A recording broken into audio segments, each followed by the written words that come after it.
Experience Ant-Man and the Wasp: Quantumania in 3D. Scott Lang, you have a daughter. You're an Avenger.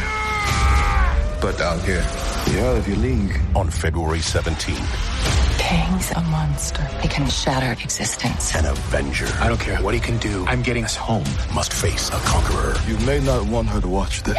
I'm sorry, Cassie. Ant-Man and the Wasp: Quantumania. Experience it in 3D. February 17th. Rated PG-13. May be inappropriate for children under 13.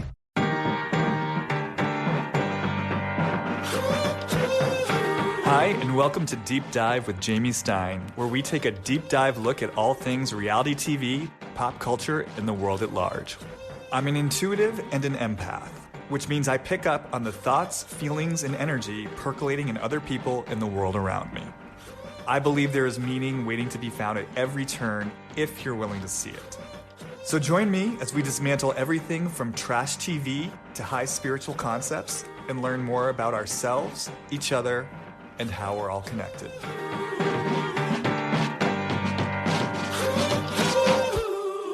Hi, everyone, and welcome back to the latest episode of Deep Dive with Jamie Stein. I am coming to you today from Pioneer Town, California, surrounded by vast vistas of desert and feeling refreshed and rejuvenated.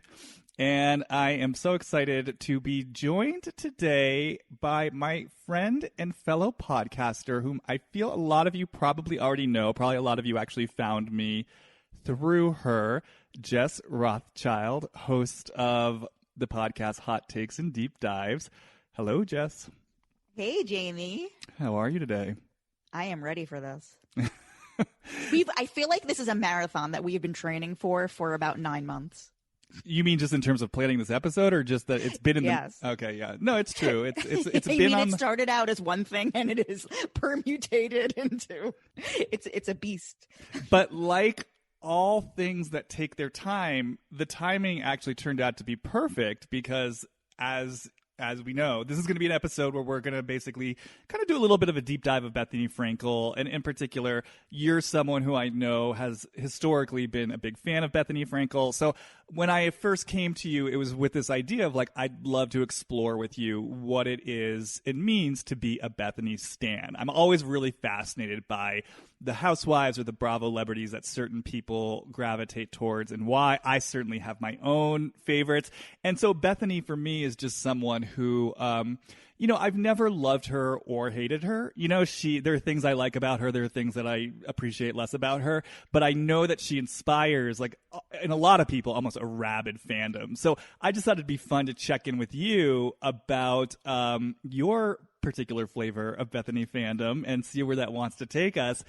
So that was the original impulse, but it's so appropriate because, as you know, and as I'm sure most of the listeners know, we've just wrapped up Bethenny's latest reality show, The Big Shot with Bethenny. So, what more fertile a time to be jumping into this topic, right? Absolutely. This has been the greatest. I mean, I think the show really was only on the air for like 3.5 weeks, but since Summer House ended, this thing has kept me alive.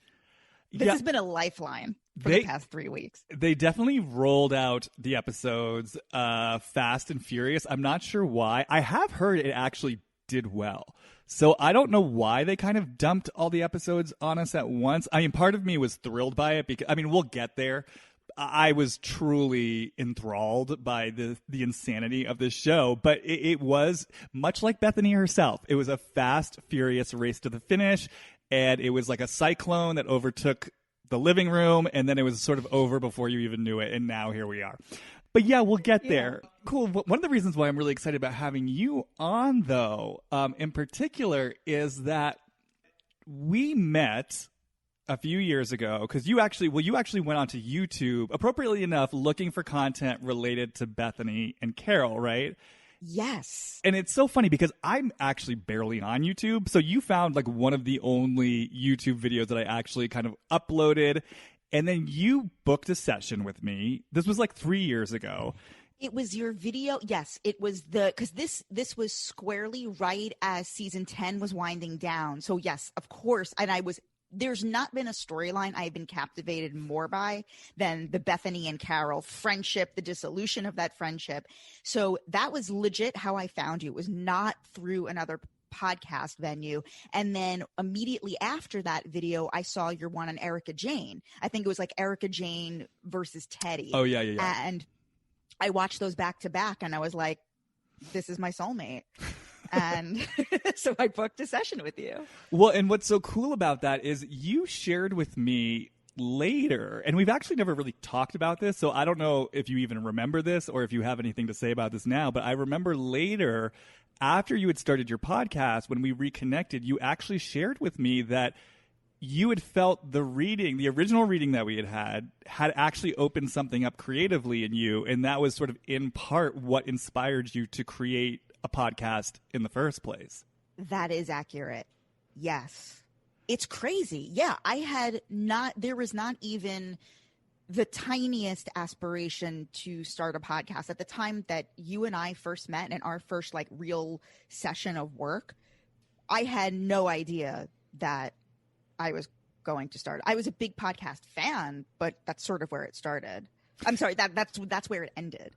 I remember during that time, I think I was at a point where I was in between bursts of inspiration, and I at that point I didn't have a real true creative outlet. Yeah, I think I was talking about the fact that I felt like I was at a creative low point because I didn't have an outlet, and then this is sort of the latest iteration of it. Mm-hmm. But it did come to fruition. Like the thing that I was looking for, I certainly didn't think it would be this, but it, you know. And what's so cool about it then is that you then started, like you said, you started a podcast that then kind of ultimately led to the podcast you're doing now, and then brought me on to that podcast, right, where I've guested several times. And it's just so interesting because through podcast appearances on your pod and also other podcasts as well, though, that is in large part what motivated and inspired me to start my own podcast. And you actually, you know, you've been a huge help to me. You've just in terms of like advice of getting it started, and even just, you know, you hop on Zoom calls with me to help me with the technical stuff. So it's just, and now here you are as a guest on my podcast. So to me, it's just it's the circle of life, baby. It truly is. It's like circles upon circles upon circles. And it's amazing to me how it all just kind of stemmed from you going on YouTube, looking up these videos, then following your impulse to book a reading. And now here we are. Well, I'm actually going to take it one step further. Okay. The reason, the initial reason, okay, you may even say, well, Jess, like, where did this come from? Like, okay, you got to a point where all of a sudden you were searching in YouTube, Bethenny versus Carol. I don't think you know this. Bethenny was my entry point to Housewives. Oh. So she's what got you into it in the first place. I was never a Housewives fan, ever. And my ex was a huge Housewives fan, and she would always have Orange County and Beverly Hills like on the DVR. And I would go so far, it would be eating up like space on the DVR. I would go so far as to delete episodes because it was taking away room from, like, I was at the time, I think I was DVRing like Breaking Bad and Lost, like whatever the hell was on. And she'd be like, what do you do? I'm like, you never even watched these episodes. But she did love the Housewives. And very early on in our relationship, we went on like a family vacation. We were visiting her family in Arizona.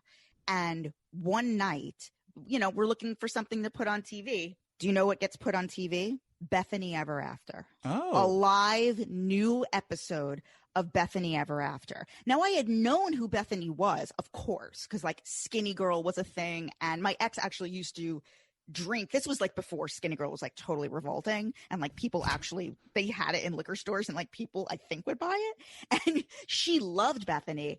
And I remember like we would go to the beach and she like would grab a bottle because it was so easy to just like drink that on the beach. In retrospect, totally revolting.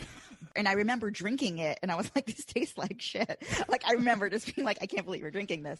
But the point is, when her family put on this new episode that was currently airing of Bethenny Ever After, I immediately was like, oh, this I can get into.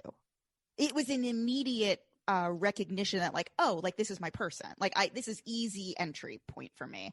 And we came home from the trip and I was like, okay, so tell me about Bethenny. Like if I want to see more, what should I do? And she's like, you need to watch The Real Housewives of New York. Start from the beginning. She's like, that was when she, introduced me to Jill Zarin. I always knew the name Jill Zarin because she would reference Jill a lot. And I was like, okay, wait, so who's Jill Zarin? And she's like, oh yeah. She's like, that was Bethenny's best friend. She's like, they had a huge falling out. And I was like, why? Like without even seeing these people on TV, I was immediately hooked into the drama just by her telling me. And she was like, you need to sit down and watch. And I started from the beginning and it took, however many weeks. And then the news broke that Bethenny was coming back to Housewives. Now I'm all caught up.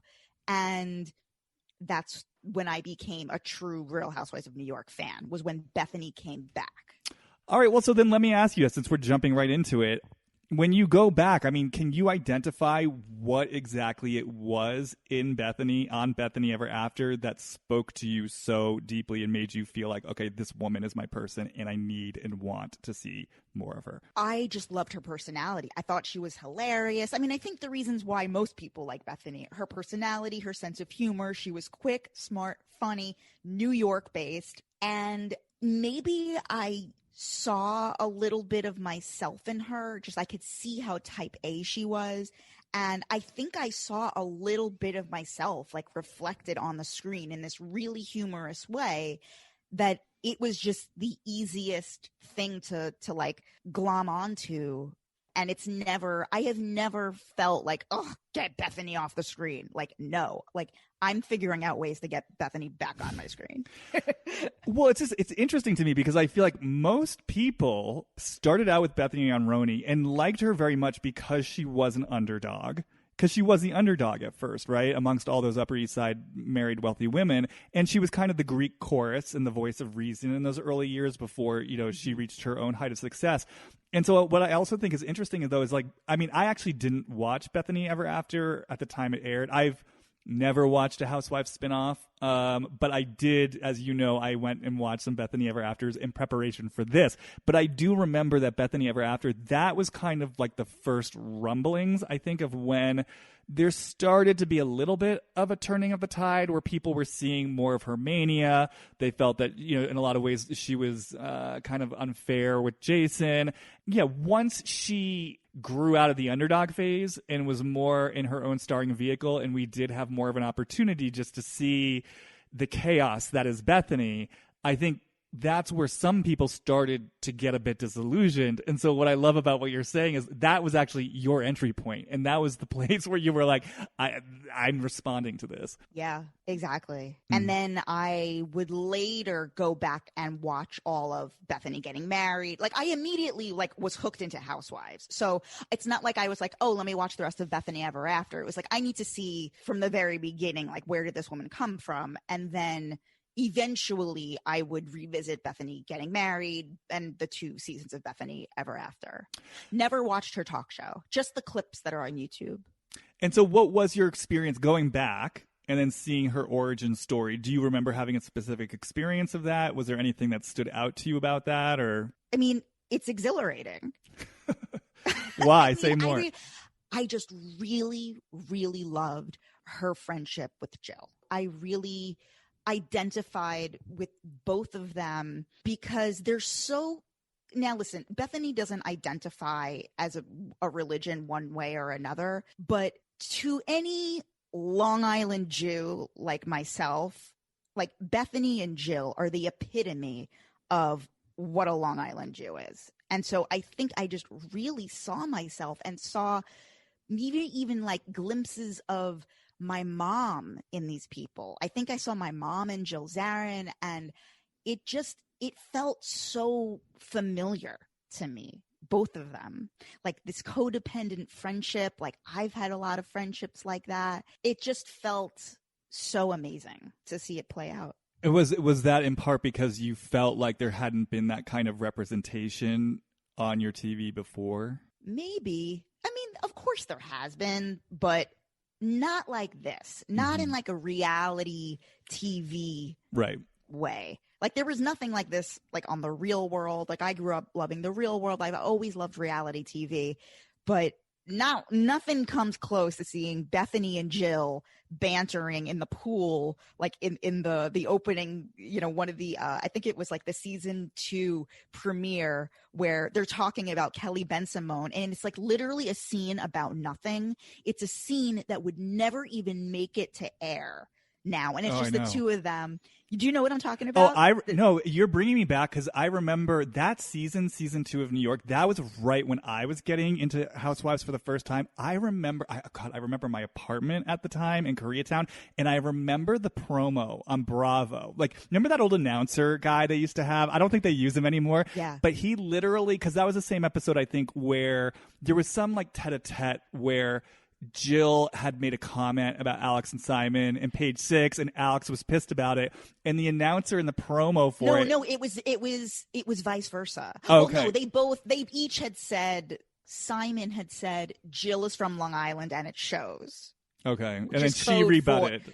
Which is code for she's a Long Island Jew. You know, that's what he's saying, like an obnoxious Long Island Jew.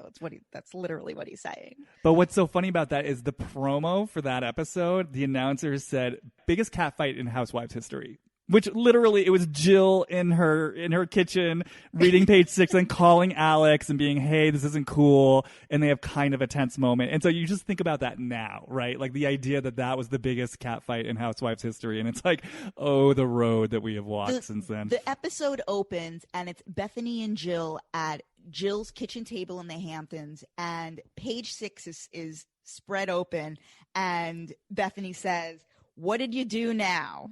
And Jill's like, like, it's just like so great. Well, and I think as you're speaking, what kind of occurs to me about both of them, and I think this is part of the tragedy in both, I would say, their friendship, but also kind of in their individual lives, is I think they are two women who really do have very big hearts. And I think they both have a lot of love to give, and they both just get in their own way so deeply time and time again. And I think the thing they have in common is a lot of it is really rooted, even though they wear it differently, and I think it's two very different flavors.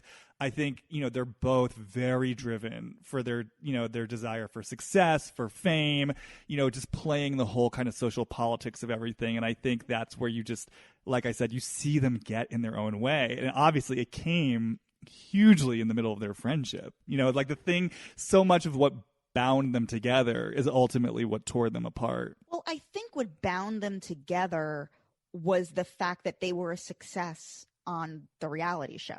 At the end of the day, like, I do think that's what bound them together. They knew that they were a dynamic duo, and initially the breakup of their friendship was, I think they were trying to play out a storyline, but then it backfired in Jill's face. Well, that's like, what Jill claims. That she sort of overplayed her hand, and Bethenny was like, no, I'm like, actually, like, we're actually not friends anymore. I mean, I never believed this story that there was some plan for them to, have a falling out. I mean, to me, it really seemed like Bethenny was truly taken aback. Like, it seemed to me pretty straightforward that Jill was, in fact, really envious of the success that Bethenny was having, and that she really did set out to basically take Bethenny down on camera. And she was playing a pretty mean game. And I think it really took Bethenny by surprise. Yeah. Jill would call the Today Show and ask, because I think they were having Bethenny on as like a guest or maybe just like as a guest. And she called the Today Show and asked, why isn't it both of us? Mm-hmm. I feel like their relationship sort of checked all the boxes. I think there's a way in which Jill does like to, or at least in the case of Bethenny, I think she liked playing the role of the mother hen, and that Bethenny was the underdog who, she got to take in. I think that sort of spoke to her ego. And I think there was a part of Bethenny that liked being taken in, because it gave her this sense of family. And then I think, there was this way in which they really kind of connected both, like you're saying, in their kind of no-nonsense, old school New Yorker sensibility, kind of seeing what's going on around them, and also, really connected in their just total obsession with the fame. And so then, like you said, you bring in them being fan favorites. And it makes sense, though, right? It's like once that dynamic starts to shift, a.k.a. Bethenny starts to rise out of the underdog role, it's going to rock the boat a bit, and I think in any relationship, once the boat starts getting rocked, you kind of have two choices. You can either double down and sort of fight for control and sort of maybe take the ship down with you, which is what Jill did, or you can course correct and adjust to the new reality, which is not what happened at all. What is it in you that, like, where did our experiences differ? Like, why were you not as connected to Bethenny as maybe like the average Real Housewives of New York fan? Like, why was she just another housewife to you? From the beginning or getting into her return? Because I also want to talk to you about her return, because those are two different Bethany's to me. Well, then I guess we'll start with the beginning, since we're talking about the beginning now. I mean, it's a really good question. I mean, I remember watching it. She made me laugh. I found her funny. I found her relatable. I rooted for her. I was on her quote-unquote side in season 3. Enjoy seeing her on the screen. I think with Bethenny, one of the things that I was always put off from the beginning was what I experienced as her self-obsession. She definitely got a lot of mileage out of her role as the underdog. And I think there was something, I guess, I don't know how conscious I was of it, but now that I'm talking through this with you, I think I did, even in those early days, pick up on those threads where it just felt like there was a way in which she was it's like she both was really getting so much mileage out of being the poor underdog who couldn't afford anything and wasn't treated well. But in that same place, she sort of held herself above the other woman a bit. It reminds me, too, I spoke a little bit about this in one of my Instagram videos, but like Jackie, for example, in New Jersey, I really felt how much mileage she got out of being the victim in the first half of the season. And it's not that Teresa didn't do some crazy shit that Jackie had every right to be upset about, but I could feel the place where she was taking so much pleasure in being victimized, and that's such a turnoff to me that it almost like sends me, I'm not really on Teresa's side. And I think it was sort of a less severe version of that with Bethenny, where it was just like you seem to get so much mileage out of the sob story, and it also feels a little bit disingenuous because underneath that you somehow feel like you're above these women. And I mean, I think this actually speaks to kind of a deeper, more interesting issue in Bethenny herself, which is what I experience as a very conflicted relationship with the housewives, because I think she needs it and loves it, and she hates it and resents it. I think she doesn't want to need it for her success. I think, I don't think she wants to need it for her success, and yet she did need it for her success. And so I just feel that kind of like inner conflict in her, where it's like she's kind of a part of something, kind of wallowing in a certain role she plays, but then also holding herself above it. Like, I don't like it when Lisa Vanderpump does it. I don't like it when Bethenny does it. And yes, it's two very different shades, but I think I felt a little bit of that in her. It's like, I want my housewives to be in the mix, and I don't want them to be too good for the show. And I also don't want them, I want them owning their power, even if it's misguided. Like, that's kind of why I can have a soft spot for Ramona, because I can just look at her and be like, look, you might be deluded, but Ramona's never, she kind of victimizes herself when she gets caught, like, doing naughty things. But by and large, Ramona's just kind of like, I'm living out loud. I'm not apologizing for who I am. I have insanely strong boundaries. I ask for what I want. I'm living life. And even if it's a total delusion, to me, there's just something sort of likable and engaging about that, as opposed to, what I kind of experience as the weary, dreary, woe is me. I was raised by wolves. I'm so poor. No one gets me. Oh, secretly, I'm better than all you motherfuckers. I don't like that. Yeah, I know exactly what you're talking about. As you were talking, I thought when you were saying like what connected you to Bethenny so strongly, I think also a huge piece in it, something that I look for in my housewives. Like, I love the housewives who I can tell are extremely smart. Mm-hmm. And I think with Bethenny, she's clearly the smartest one, you know, especially in that initial crop. And I think when Dorinda came on the scene, she immediately sensed that Dorinda was on her level intellectually, and she had immediate respect for Dorinda. I remember there was maybe like 2 or 3 episodes in. Oh, it was the Atlantic City trip in season 7. I remember her saying to Dorinda, I respect you. Like, I remember her saying that. And I remember being really struck by like, oh, like Bethenny really sees something in Dorinda. Like, and I sense that too. Like, that's the reason that I love Dorinda. Because these women are very intelligent. Like, they're both street smart and they're intellectually smart. And though I would say at the same time, I agree with you. And I also feel like Bethenny then totally overestimates her intelligence at the same time. You know what I mean? It's like, I'm kind of fast forwarding now to Big Shot with Bethenny, where it's just, I think she really holds and regards herself as this brilliant business visionary. Now, don't get me wrong. She's created amazing success. She is very smart. She is very powerful, and she is very savvy. Do I personally think she's on the level of a Martha Stewart or an Oprah? No, I don't. You know, I don't think she has that level of vision. I don't think she has that level of discipline. I don't think she has that level of artistry. And I think it drives her crazy on some level, because I think she wants to be that. And on some level, I think she knows she's not. But then she inflates herself in her own mind to be that. So to that end, she gave a quote to Us Weekly. This was before the show started airing. This was when she was initially promoting it.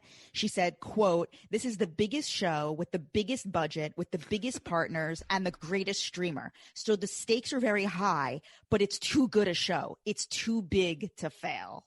This was Big Shot with Bethenny. It's insane. I mean, she's, you know, I was thinking about this before this episode. There are ways in which she's very Trumpian. You know, she's got that kind of style of, I mean, that what you just said is very, very Trumpian. This is the biggest show. We got the biggest stars. We got the biggest budget. It's going to be huge. There's no way it's going to fail. I mean, that's very, very Trumpian. Yeah, and so that's kind of what I'm speaking to. I mean, she's a legend in her own mind, and I do find that exhausting. But the thing is, this is sort of going back to your question about why I sometimes get, I feel a distance from her. Part of me does really like her.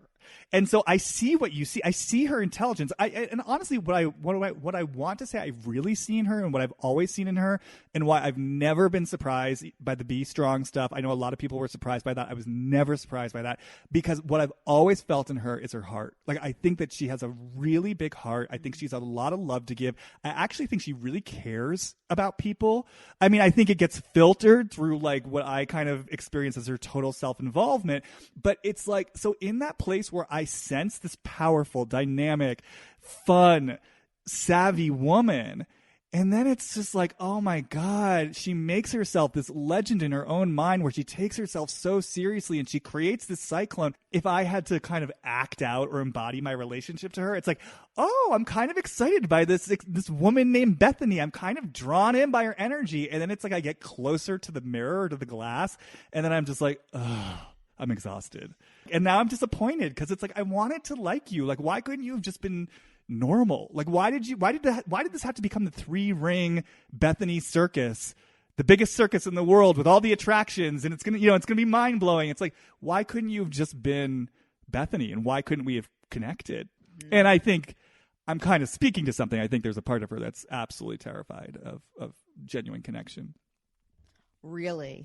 Yeah, I mean, is that what you attribute her seemingly lack of ability to hold on to friends, which she really does get a bad rap for, because there were people present in this Big Shot with Bethenny finale that, like, there was that guy Jake Spitz, who was like her main gay on Bethenny Ever After and Bethenny Getting Married. He's also friends with Dorinda and all these other people. I saw him in the crowd at her 50th birthday, and a few other women that I remember her doing scenes with way back on Roni, like early seasons of Roni. So she does have this reputation that she can't hold a friendship, but it's not quite 100% accurate? I mean, I don't fault her for the fact that she's had falling outs. I mean, look, you follow anyone for any period of time, friendships come and go and people change and, we have conflicts. So, no, I've never really sort of bought into the idea that like, any housewife who's had a long tenure on the show has gone through many friendships. That's just what happens, and that's part of what makes it dynamic television, and it's why we watch. So, no, I don't hold that against her at all. I mean, I would say more in terms, well, certainly her romantic relationships, and I would also say in relationship to her work. I experience her as someone who has a ton of fear, a ton of terror, which to me makes sense. I mean, if you really kind of want me to go in, she's talked a lot about her upbringing, and I do get the feeling with her. I mean, it sounds like it was very unstable, and she's someone who, when I kind of feel her on a deeper level, it really feels like there was some really early wounding there. Like I'm talking, I mean, maybe even prenatal, but I'm talking infancy. Kind of a feeling as like I'm baby Bethenny and I'm looking around and the world, my home, my family does not feel stable. Like it really feels like terror kind of in my heart and kind of like, sort of a fundamental fear around kind of safety and almost, I want to say survival. I do feel like she carries that level of terror in her system from a really early age. And so for me, like with her work, for example, I think she's someone who is addicted to the ride. Someone direct messaged me on Instagram with a question about Bethenny, actually, and they were saying, like she talks about how she just wants to get off the ride, but then she doesn't get off the ride, which I thought was interesting. And it's like, yeah, I think she's completely addicted to the ride. To me, it's her form of control. I always experience her as like white knuckling her way through life. And I think you saw that on Big Shot with Bethenny. It's like, I've got Skinny Girl and it's this brand and it's that brand and it's this platform and it's that platform. And there's just kind of like a disorganized chaos. Just the way, we've watched her evolution, right? For so long. And this is why I'm saying like, right now, I don't see her as like a Martha Stewart or as an Oprah, because those are two women to me, and like so many entrepreneurs who have like a very clear, streamlined vision that they're moving toward. Yes, it evolves, but there's like a spine throughout the entire enterprise. Bethenny was like once a vegan chef. She was health food conscious. Then it became an alcohol line. Then it became popcorn. Then it became shapewear. It just feels like she's constantly scrambling for the next thing, and it feels like this addiction to the chaos of the ride. And if the ride were to stop, and if she were to like have clarity and kind of refinement in her life in space, I think she'd have to feel all that fear that she doesn't want to have to feel. Question for you. Yeah. The Meghan Markle thing, with that tweet she put out about Meghan Markle before the Oprah interview aired. Essentially, she put out a tweet saying like boo-hoo. That yeah, essentially saying like, oh, you had to leave the royal family, sort of like boohoo. Yeah. Not understanding what Meghan Markle what she had to deal with being in the royal family, growing up biracial, all of these different things, like not knowing the experience of this woman. When I read that tweet, what I see in it is, why wasn't it me? Oh, yeah. Yeah, totally. She wants the interview with Oprah, for sure.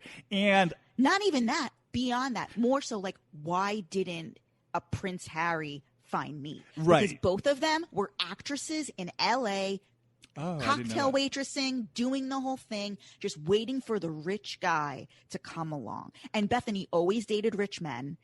And Meghan, listen, it's a different generation. Bethenny was there 15 years earlier than Meghan Markle. But I definitely sense this, why wasn't it me? Like, why didn't I get the guy and then go on to the royal family, or, the version of that Bethenny wanted in her head? Yeah, I mean, to me, it's all of it. I mean, it's like, it is, I mean, for me, part of it is the interview with Oprah. It's like, why are you getting the interview with Oprah? But, speaking to like, your point and kind of the bigger issue, there's a lot of interest, right, in Meghan Markle and her story and understanding her and what she has to say. And so, yeah, I agree with you. I hear the exact same thing. It's like, why isn't it me? Why aren't people interested in what I have to say?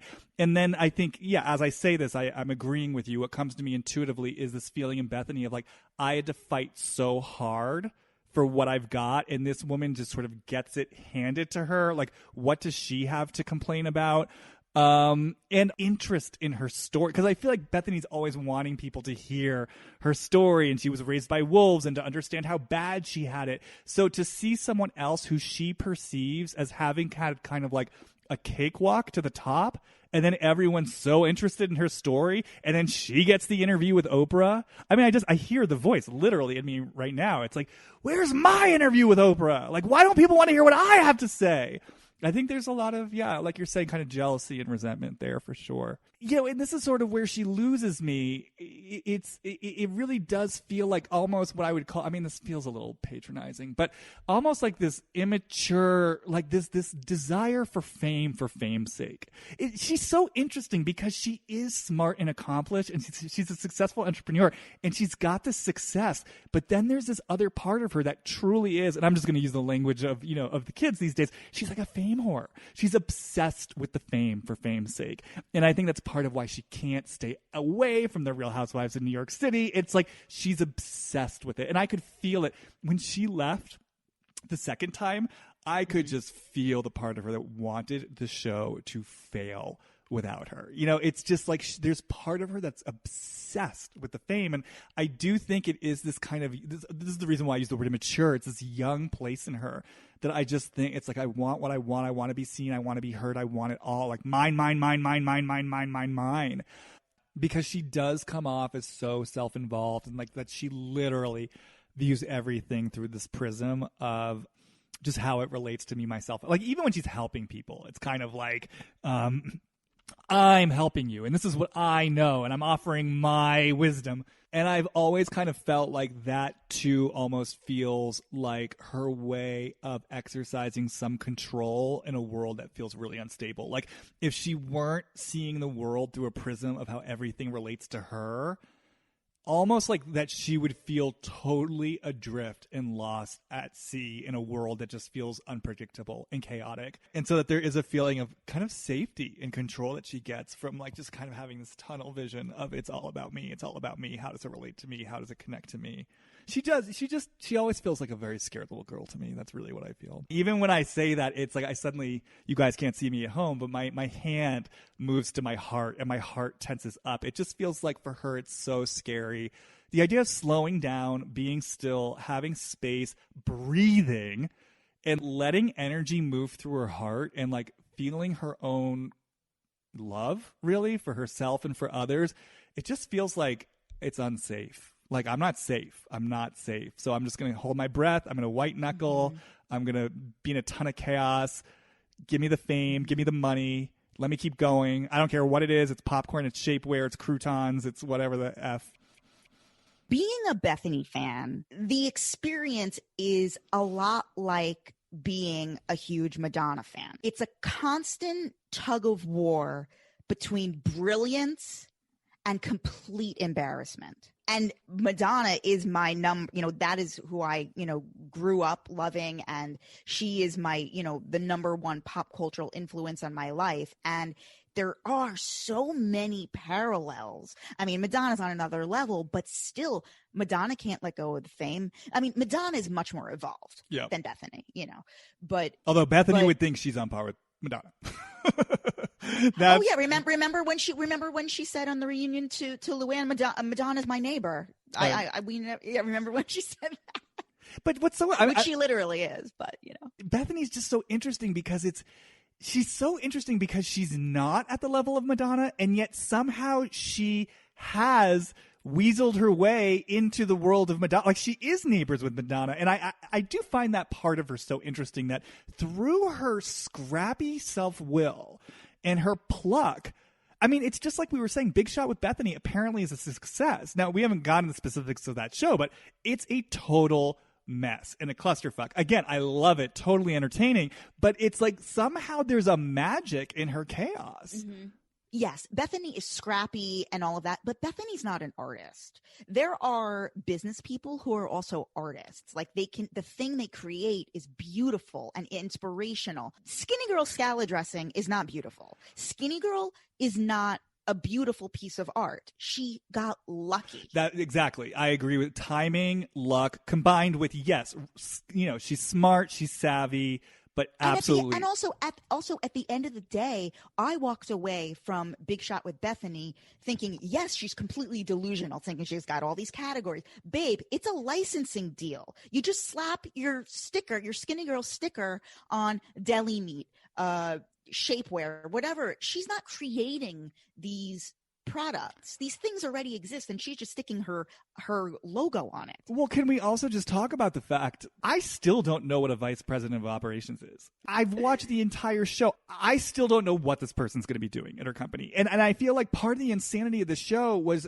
there were all these tasks, and Bethenny would literally say every episode, well, the vice president of operations, this is not anything they would ever actually do, but I just kind of want to see how they would. So I'm just sort of sitting there like, you guys never defined what this role was. I have no idea what this person's being hired for. They're doing tasks that apparently have nothing to do with their job. And then on top of that, I'm also sitting there, like sitting back, stroking my chin, wondering, why didn't you have a vice president of operations in the first place? Like, if you are this big, important company with all these many different, kind of iterations, what does it say about the way you've been running your business that there's this sort of vacant hole that apparently is insanely crucial to the success of your company? And it feels like you're actually just hiring another assistant. It's because she doesn't need a vice president of operations. The role is unnecessary. My ex was a VP of operations. Okay, so you know what it actually is. Operations has to do with, it would be as if these actually were different brands, but they're not. It's a licensing deal. So therefore, the entire idea and concept of VP of operations becomes inherently ridiculous. Like, these aren't different brands. Bethenny has one brand. Well, although it's Skinny Girl that she is now migrating or rebranding into the Bethenny brand, which is like the Bethenny eyewear and all of that stuff. But at the end of the day, Bethenny's got the easiest job on earth. Signs piece of paper. Oh yeah, I'll put my I'm drinking out of a Swell bottle right now.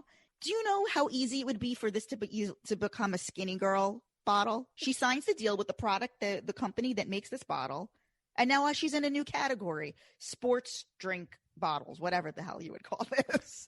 That's how easy it is. She stepped in shit. It was luck. She had a huge platform on the Housewives. Goodbye. And I say this as like her number one fan. It was luck. So basically, she's just a super, super elevated version of any housewife. She's an elevated version of Sonia Morgan. She's an elevated version of Gretchen Christine Butte. Gretchen Rossi on OC just ordered some of that makeup and put her name on it. I mean, that's basically what Bethenny is doing. The difference is that, Bethenny had the perseverance, the will, and the drive to actually make it happen, whereas Sonia Morgan doesn't. She's lazy. She's not going to put in the work, the initial work to create that Skinny Girl drink. That was the work. Well, and also I think, first of all, we're not doing a pod about Sonia Morgan, but I actually don't think I think consciously she wants to be successful. Unconsciously, I don't think she wants to be successful at all, but that's a whole other story. But yeah, this is sort of going back to the luck. I mean, I think what Bethenny did do, and I think this does speak to just the amazing timing and sort of the kismet of it all, is she did, these are my words, stumble into creating this low-calorie, like pre-made alcoholic drink that was marketed to women. And as she said on Big Shot with Bethenny, that didn't really exist before she came along.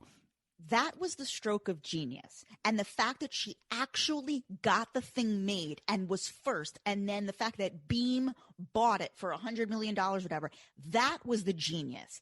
Everything else is a mere licensing deal, and she can do literally laying by the pool, signing a bunch of papers. This is why I say she's not a Martha Stewart or an Oprah, because to me, those are artists. And I'm always saying this to my clients. Business, that's creative energy. Like, you're creating something and is an artistry. And with Bethenny, do I ever feel a soul connection with what she's creating? No, absolutely not. It just feels like success for the sake of success. It feels like business for the sake of business that she wants to believe is on the same level as that artistry, but really she's just a Jill of all trades. Good at everything, great at nothing, kind of Jack of all trades, master of none. Exactly. One small thing that we forgot to mention as far as the business and the artistry, I do actually believe she's an artist in one capacity. I think she's a great writer. Her book, A Place of Yes. Now, listen, she could have had a ghostwriter. I'm sure she did. Maybe I'm giving her too much credit. But the book, A Place of Yes, and the message behind A Place of Yes is amazing. And Naturally Thin is as well. And I wish that she would write more books. She hasn't written a real book, in 10 years. I mean, I don't know how long ago A Place of Yes came out, but it's got to be about 10 years. I do think that there is artistic merit to those two pieces of work that she's put out. So I will say that. I've never read her books. I don't think I've read a single housewife book ever. You gotta read Pretty Mess. Really? Mm-hmm. I'm kind of interested now just because of everything that's going on. Listen to the audiobook. It's great. I mean, my whole thing with that is like, do any of them lead lives that are interesting enough to warrant reading a memoir? I mean, is her life that interesting? I mean, what am I going to read about her in Atlanta? It's a good book. I mean, it's an interesting read. Brian Moylan wrote it. Okay. I mean, I guess it's like if it's between that, though, and like Demi Moore's memoir, I'd rather read about Demi Moore. Well, I mean, now, yeah. Why do you think she picked, because she could have picked anyone. She was dating A-Rod shortly before she met Jason Hoppy. Why did she pick Jason Hoppy if there was a lineup of 10 guys, why was he the one? Well, look, I mean, part of their union was the fact that she got accidentally pregnant. I mean, she was dating him, it was going well, and then she got pregnant, right? And then he proposed to her. And it was kind of a whirlwind. So you think that otherwise she would have spat him out earlier? I'm not saying that necessarily, but I do think that Bethenny, again, I think it's impossible for her to go slowly with guys, because the idea of going slowly with a guy, again, it's terrifying to her. Because so when I kind of feel into Bethenny around men, again, fear comes up. I actually think on a certain level she's scared of men. You know, and I know that she's mentioned, I mean, she's talked about it in such a strange way, but I think, was it her stepfather who came on the show? There was some guy where there was violence, and, you know, it was kind of addressed, and I think he apologized.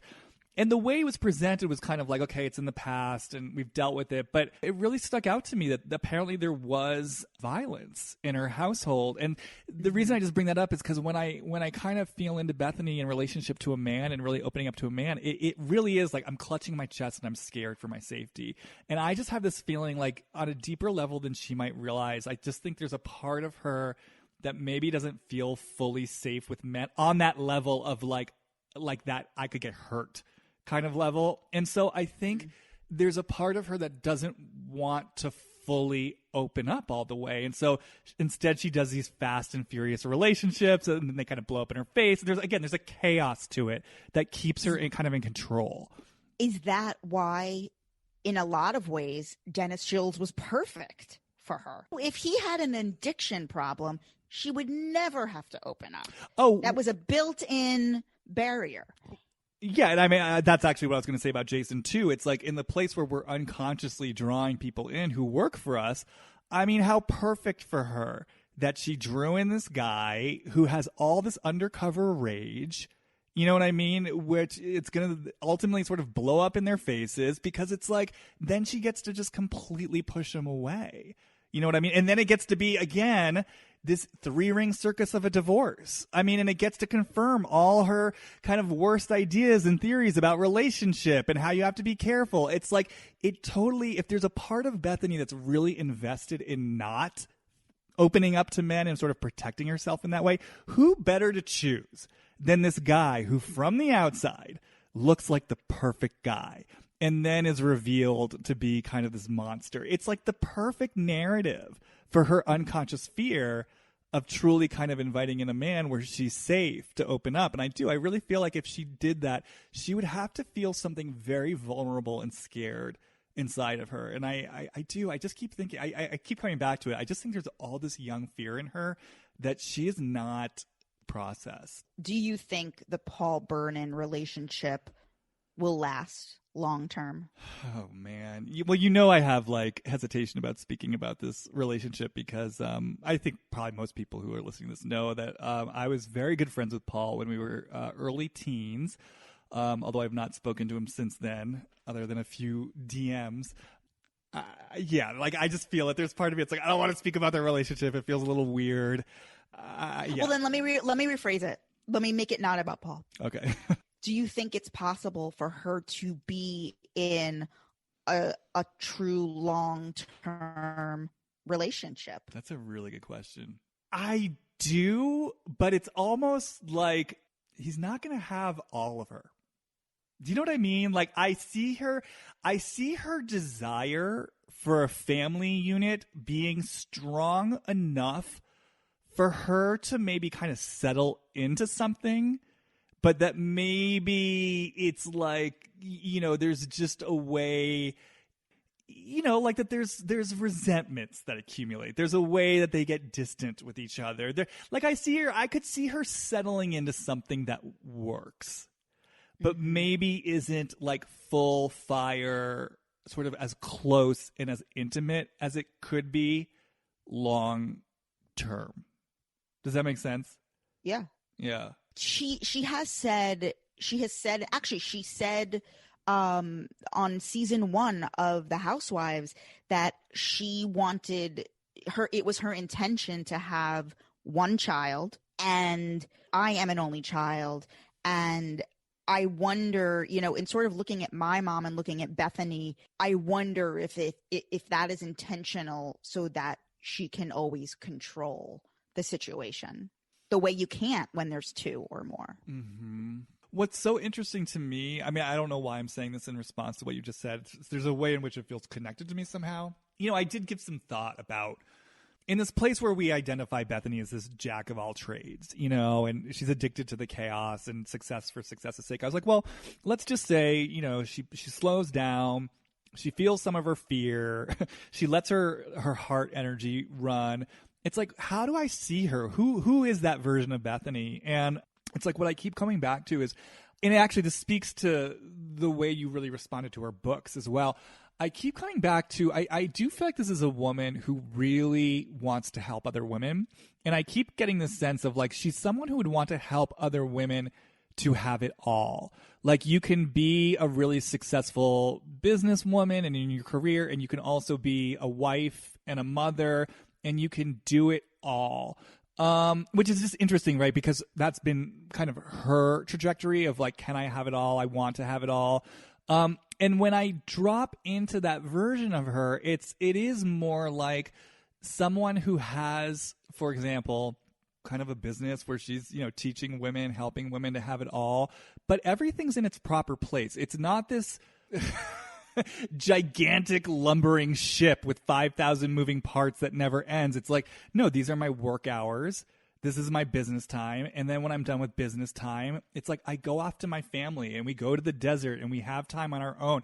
And and it feels like she actually has a lot of privacy. Like I feel like deep down, Bethenny is someone who actually, despite currently this quest for fame, I actually feel she's someone who really wants to have privacy and private space that she can retreat to.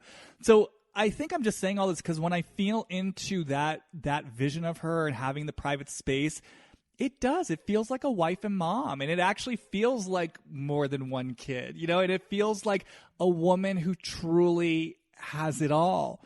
But, as we've discussed, it feels like it's just really hard for her to actually let herself have all of that because there is a surrender. It's like, so it's basically, it's what you're saying. You're saying you feel in her kind of like there's a control mechanism in having one kid. And yeah, if you even just think of it in terms of the 3-ring circus, it's like you can kind of navigate having one kid amidst this 3-ring circus that you're kind of holding all together, by the hairs on your chin. But yeah, it's a different picture than having like a streamlined business that's everything's in its proper place. And then we go have private time and there's, numerous kids and there's a loving husband. It's a very different energy, right? Mm-hmm. What do you feel from Bethenny toward Bryn, because the truth is there's only one person who's going to become the VP of operations, and that is Bryn Hoppy. Well, she's already consulting her for business advice. This is the heir to the throne. Oh my God, that was my. I mean, when I tell you that I practically screamed on Big Shot with Bethenny when she literally was it the first elimination? She's trying to decide who to cut from the first elimination, and she literally wanders into the back room. Calls her 10-year-old daughter for advice on who. Do you think Bryn was on the other line? I do. I really do. Do you think that was just for show? Yeah. I hope so, because otherwise it was insane. It was insane. I get a little worried about her sanities. Like in the last episode especially, I don't know if she's been talking to the camera the whole time, but in the last episode. that started halfway through. Which, by the way, again, just typical of this show. I just love how it's like there are no rules to this show. I mean, just even on the level that like halfway into the show, she's just like, yeah, I'm just bringing some more people in. And there's no explanation of where these contestants came from, how she found them. And they're just like thrown into the mix. And my favorite was in one episode, she brings in 2 new guys at the start of the episode, fires both of them by the end of the episode. Like literally they came in for one episode. There was no reason for those guys to even come back. Okay, so she did an interview with, I think it's In Style. I want to say it's In Style. And she said in this interview that she shut down production for 3 days. Do you remember reading this? No, but I know somebody who worked on the show and he told me this. Yeah. So she shut down production for 3 days to collect her thoughts. This was after, I guess, they'd filmed a few episodes and it was like, okay, this is how this is going to go. And I think that's when she decided, I want to do the face-to-camera confessionals, the talking straight to the camera, the in the car ride confessionals. And you know what? That's what made the show entertaining as hell. That's what made it great. I mean, great in quotes. Like, it's not a good show, but it was intriguing. It was something. I mean, her talking to the camera in that last episode, I felt a little bit like I'm a little worried for your sanity. Just the way, I mean, the after the, like, she does this final round of interviews with the 3 finalists, and she's like, I forget exactly what she's saying, but she's saying something. I mean, she's looking at the camera, and her hair is just like kind of off the wall, and she's in this like sparkly jumpsuit, like dressed to the nines, and she's like, look, in business, you just gotta follow your gut. And she kind of like slowly stalks down the hallway, like talking out loud to no one, being like, very interesting to see what I'm gonna do. And I was just like, you kind of sound like a crazy person. It actually reminds me of, so do you know how Danielle Staub records herself on Instagram watching The Real Housewives of New Jersey? Yes, I've seen this. Yeah, it reminds, and then there's actually, I'm gonna shout out to this brilliant, there's this amazing Instagram account, Joe Gun TV, where he takes Danielle Staub's Instagram live. He cuts them. So he makes like 8-minute versions of them where he's just like skipping from thing to thing to thing. And you would sit there and it's like you start to watch it and you're like, I sit there, I'm like, Jamie, I'm not going to watch 8 minutes of a recap of Danielle Staub recapping Real Housewives of New Jersey. And yet it's so enthralling. You can't look away. But I just say all this because Bethenny sort of talking to the camera, it has that same kind of like subtle lunacy as Danielle Staub recording herself watching these episodes and then like speaking to the camera. I was going to say it had a subtle vibe of Devil Wears Prada. In what way? Miranda Priestley. Well, I guess let me ask you. I am curious about your thoughts on her return to the show. And just, your experience of her as Bethenny version 2.0, because I definitely have thoughts about that. The return was greater than the original. It was the rare sequel that superseded the original. Because? She's more complex. The bigger problems. Now she has the kid, the divorce with Jason Hoppy, the storylines that she would bring into the show. Here's why. She became a spectacular producer. She wasn't producing during the first few seasons of New York. And I really feel that she was a producer during when she returned, particularly around the whole Luann and Tom situation. What she managed to accomplish in season 8, of course it was Luann who was stepping in all the shit, but just I was at a bar and I have the photos of the thing. It was magic. What she did was magic when she returned. And I think if she used her powers for good, it would maybe be to produce. I mean, I guess that's what The Big Shot with Bethenny is, but it's got to be something else where she can still star in, because she is such that entertainer, but she has such this producer mind. I mean, I really feel like, as much as we all made fun of the way Big Shot with Bethenny was produced, that's like it's the only reason that we stuck with it and were as sort of mystified by it until the end. But who knows what would it have been? I mean, that's the thing. I mean, again, you're speaking to what drives me crazy about her, because it's like, yeah, right. So there is this part of her. I think that's an interesting idea that maybe could be a great producer. But then, like I was saying at the beginning, she gets in her own way because her need to be at the center of everything. I mean, that's part of what makes Big Shot with Bethenny so unhinged. Like, going back to Donald Trump, look, Donald Trump, at least with The Celebrity Apprentice, he knew to make himself scarce. He came in, he introduced the task. You don't see him until the boardroom. You know what I mean? And then he comes in and it's like he has his moment and it's dramatic.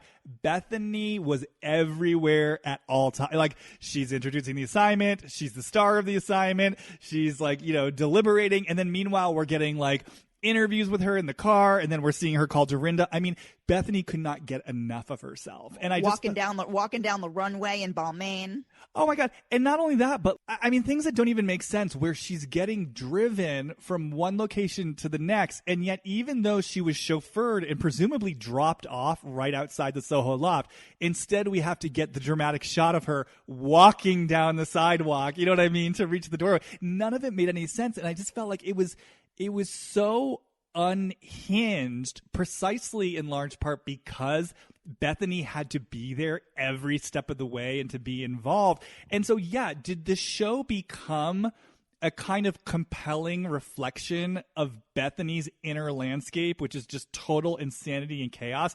And again, like, is there a kind of unlikely success in magic that happens there? Yes, it's fascinating, but who knows what this could be if she were actually willing. And again, I'll kind of bring in my greater metaphor to like put things in their proper place, to create some space for herself, to create some privacy within the show, not be everywhere all at once, and not have to be the producer and the star, which is I think she was doing on Roni. Yes. I mean, I think it definitely was like a love letter to her own narcissism. Oh, for sure. But I feel like she sees this as a way to kind of have it all. She doesn't have to bring up the personal stuff. She's able to be private on this. She doesn't have to, bring in her relationship and all that other nonsense that she didn't want to have to do that on Roni. This was the way out. But I didn't want to go too far off your thoughts on Bethenny's return to Housewife. I think it's so interesting that you're helping me to get clear. It's like, it's that same thing, right? So I talked about how in the first iteration of Bethenny on Roni, there was a way in which she kind of played the underdog, but also felt superior to the other women. And it's almost like the more evolved version of that when she came back was, I'm on this show, but I'm also secretly producing it. And there's a way in which she, again, was above the other women once again. And so it's interesting when I hear you say you liked that she played producer. That was one of the things that was driving me crazy about her. I don't like it when they play producer. I don't like it when Lisa Vanderpump does it. I don't even really like it when Kyle does it. So I just think that's sort of really interesting that no matter where she is in her life, there's kind of this way that she allows herself. She's like kind of in the trenches, but there's always this way that she's a little bit more knowledgeable, a little bit above everyone. I don't like it. But the major thing that I saw with her the second time around that was so jarring to me and really kind of disappointing to me was she got cruel in a way that I never saw her be cruel in the first 3 seasons. So like when she went... Are you talking about Sonia? I was actually talking about like when she went after Luann. When she just like went off on her at the Berkshires and sort of took this delight in like slut shaming her. Even just the breakdown of her friendship with Carol, the way she navigated that, there was so much cruelty, the age shaming. She never got that way with Jill, you know, when they had their falling out. And it was really striking to me. It's like, even the way she played the Greek chorus, there was just a way that I felt flavors of cruelty in her the second time around. And I didn't like that about her. I sense the cruelty towards Sonia because Luann is a broad. Luann can take it. Luann knows it's a joke and that it's for the show. Sonia has a fragile mind and a fragile being. And Sonia erupted in tears when she went after Sonia. Are we talking, is this around the Tipsy Girl thing? Yeah. Because I was totally on Bethenny's side with I'm like the only person who was on Bethenny's side with this. I think Sonia is a viper. I think there's a reason why she lost a lawsuit for $7 million. I mean, have you read about that? About what she did? Tell me. I mean, she committed fraud. I mean, she duped these people out of their money. And then when they tried to like come for her, she literally laughed in their faces and tried to sort of threaten them. I mean, it was bad. It was bad. And I think that Sonia is like a wolf in sheep's clothing. I mean, look, we saw everything we needed to see in season 5. The way that she treated Heather, who was trying to help her with her toaster, that to me is the real Sonia. And I think she hides behind this sort of flaky good time girl. And I just want to say, like, as an entrepreneur, as a business owner, when she unveiled the cheater brand, which is what it was, kind of aping off Bethenny's success, that's one of the few times where I was like, Bethenny, you fucking go. Like, you tell her. Like, if that were me, if I were on an ensemble cast and I had built something and it was mine, and then one of my fellow cast members, like, literally just ripped it off after. But you got to keep in mind, Bethenny had, like, helped Sonia that entire season and brought her into like her meetings and was actually going out of her out. By the way, ding, ding, ding. That's, you know, speaking to my vision of Bethenny as someone who wants to help women have it all. But, and even just the fact that I'm Big Shot with Bethenny, like the 3 finalists were women and 2 of them were like these single moms.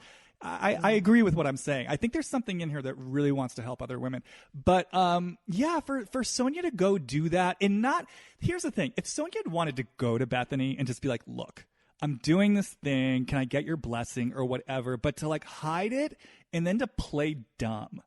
I agree with Beth. It's offensive. It's offensive. And I was on her side. I was on her side. And I felt like, this is the place where you advocate for yourself and you let her know this isn't okay. But maybe it's just triggering something in me. Well, no, I mean, I think I saw the whole Tipsy Girl thing as like a joke. Like it was never going to be anything. It was a storyline for the show. So I felt like Bethenny like dialed it up to a 15 where like she really should have just gone at like an 8. I mean, I do think that Bethenny's it was never going to be a real threat because Sonia doesn't have the ability to create like a hugely successful thing. I don't think it's about it being a threat. I don't think that Bethenny was like threatened by it. I just think she was deeply insulted that her cast member, her friend, again, one whom she was helping, stole her business idea basically. I mean, it's I don't know. For me, it's a shitty thing to do. I maybe I'm oversensitive to this too, but you know, also remember how, I mean, and again, to me, I kind of roll my eyes, but remember how sensitive Bethenny was to Dorinda kind of being sort of disdainful of her success on one of those trips. I mean, this stuff, Bethenny is very sensitive when it comes to her work and her business and the things that have made her successful. So I don't know, I bought it, but maybe she was dialing it up for the sake of the show. I don't know. Yeah. So as far as her being a producer though, when you see, because it's one thing to be a producer. Okay, so Bethenny's going to produce a show. She's going to bring the receipts about Luann and Tom onto the show. You know, to a certain degree, I can kind of respect your game in that. Like, you're on a reality show. Let's do it. But the way that she then, and I guess this speaks to my original point about what I experience as her disingenuousness, her clutching the bottle of vodka and shedding the crocodile tears as she does it. Like, for you as a Bethenny, because I will just say, as someone who's ambivalent about Bethenny, when I watch that, like, my eyes cannot be rolling far enough back in my head. And I'm just like, look, Bethenny, you know what you're doing. Like, just do it and own it. This little play you're acting out right now, it's so first of all, it just feels beneath her. It feels like so immature, but it's also just dumb. So I want to hear, what do you have to say about this? I mean, listen, do we not send that meme like a few times a week? Well, I don't. I mean, it's at the time, it's what it needed to be. So, I mean, what I really hear you saying, basically, and I guess this is how I am, for example, with Vicki Gunvalson, you see all these warts. You just, for whatever reason, there's something in her, in the whole picture, the good, the bad, the ugly, the tomfoolery, the chicanery of it all, that you just find really appealing and compelling, and you're along for the ride wherever it goes. I'm along for the ride wherever it goes. Even if it's off a bridge. Right. It's so interesting to me. It's like, and that is the fundamental question. It's like, what is it in the different parts of us that make us kind of have an affinity for one person? You know, because look, I'm on an island. People are shocked and offended when they find out how deeply I have a soft spot for Vicki Gunvalson. And yet she is the only housewife I would watch a spinoff of. Like I will watch Vicki Gunvalson, anything Vicki Gunvalson's connected to, I'm gonna watch. Yeah, like when I'm thinking like, okay, something too far or too annoying, one of the rare times, if I really paid attention, I'm sure I could make a list of like 5 times I was annoyed by Bethenny. One of those times was when she wore that "Rollin' with My Snowmies." Oh my God, that was so bad. That was, she committed a crime. She was unfunny, and she was sticking to an unfunny joke and trying to sell it. Like, I don't know why she had to do that. And was so out of touch. That was a real miss. That was like embarrassing. It was embarrassing because I remember that scene. She kept saying, "Do you get it? Do you get it?" As if it were some clever, subtle joke that wasn't immediately apparent to anyone who's like remotely aware of pop culture. I mean, that was inexplicable. There is this part of Bethenny that is really out of touch. It's really fascinating. Or even just the way on Big Shot with Bethenny, she kept saying things like, "Everyone thinks working for me is just like a barrel of laughs and total fun." And I'm just sitting there like, what? Like, who are these mythical people you think working for you is going to be like a nonstop party and fun? Can we talk about her Instagram presence? Okay, I don't follow her, but sure. I mean, are you aware that she Instagram storied, or at the time, I think it was Snapchat, it was something, she storied Cookie's death. I was going to ask you about that. So yeah, how do you square that as a Bethenny fan? That was Bethenny at her worst, but it was still on brand. Right. I would want to ask her about that. Was that one of those moments where you're like, this is almost too much for me? That was too much. I remember where I was when I was watching Cookie's death. I remember I was in a car and I was watching it and I couldn't believe it. I couldn't stop talking about it. And just like the constant filming of food that we know she's not eating, just take a peek in to her story content. Man. Well, I would love to get some thoughts. I also loved on Big Shot with Bethenny where there was some sort of little like, interstitial scene they were doing where basically she was like, people are asking me all the time, "Bethenny, how do you tell when an avocado is ripe?" And I was just sitting there like, really? Are people really DMing Bethenny asking her, how can you tell when an avocado is ripe? Like, wouldn't they just Google that? It was so strange to me. Ask a friend. Exactly. Like Bethenny Frankel. Her version of reality, I don't fully trust. And this is the place where I start to get a little worried about her mental illness, her mental health. But I will say, like, when I hear you, this is where we diverge, right? Because you start talking about her moments where she's really out of touch and that she almost loses you. And as we talk about it, I actually start to get affectionate towards her there because I'm like, yeah, it is sort of weird and crazy. And then that I can kind of get into because at least it's so out there that I can kind of find it interesting and sort of have a soft spot for her vulnerability. So for me, it's almost like maybe I'd be more prone to have an affinity for Bethenny if she continued to lean in to the places where she's just completely out of touch and divorced from reality. And yeah, if she keeps making these kind of like insane shows that just reflect her own inner chaos, I'll be there.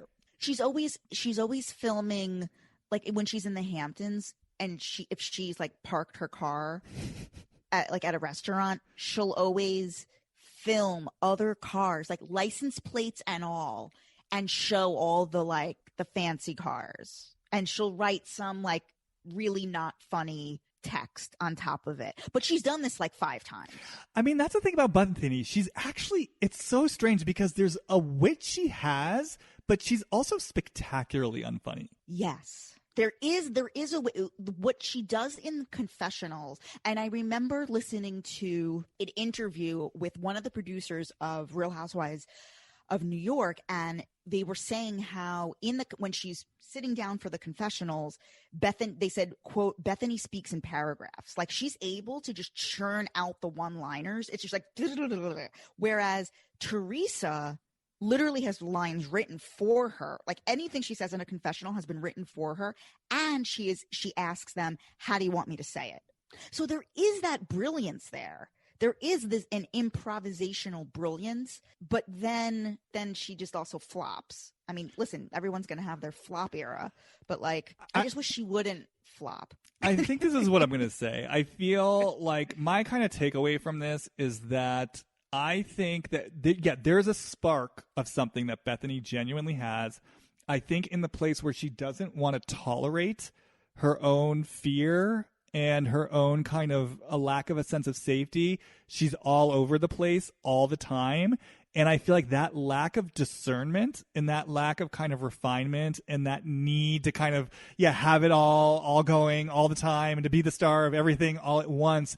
It's like, it reminds me of this phrase. It's like a stretch versus a splatter. I think she splatters. And so, she splattered her way into success, and she splattered her way into like something that's a combination of talent and grit and timing and luck, but it's kind of this chaotic tornado. And I think that if she were actually willing to practice some level of discernment, of refinement, of boundaries in her life, and if she were willing to feel her fear and to slow down and to feel some of this deep vulnerability that I think scares the shit out of her, I actually think it would provide the kind of structure she would need for that spark that she does have to find some sort of artistic expression. Yeah. All right, Jess. Well, thank you so much for joining me today and jumping into all things Bethenny. People should definitely check out your podcast, Hot Takes and Deep Dives. And, for anyone who's not familiar with it, it's just like a really kind of cool New York podcast. You definitely, you touch base with a lot of like Bravo celebrities. You've had Kyle Cook on and Carl and Lindsay Hubbard recently. And you also it has kind of a throwback flair to it too. So I know recently like had Isaac Mizrahi and Rosie O'Donnell and kind of like these people who, were really big 10, 15, 20 years ago and are certainly still successful. Is there anything else you would want to kind of say about it? Yeah, I'm trying to capture like a sort of memory of what it really felt like to be gay in the early 2000s. That was when I came out, and those were really my formative years. When I graduated high school into my years of college, those were my most formative years. So I am very drawn to the people who were such figures at that time. And it's interesting to like look back and like see how much it seems like we all really remember like what the music that was out, Britney and Justin, and like there really were these tent poles of pop culture. So I lean very heavily into that. Okay, great. And anywhere else people should find you, social media? Instagram is JessXNYC. Okay, great. As always, you guys can follow me on Instagram, Jamie Stein, JamiieStein. I have all sorts of Bravo-related content and other types of content, too, sometimes. And if you're kind of interested in the work I do, head over to my website, www.hollywoodreadings.com. As always, thank you for joining me, and I will see you guys next time.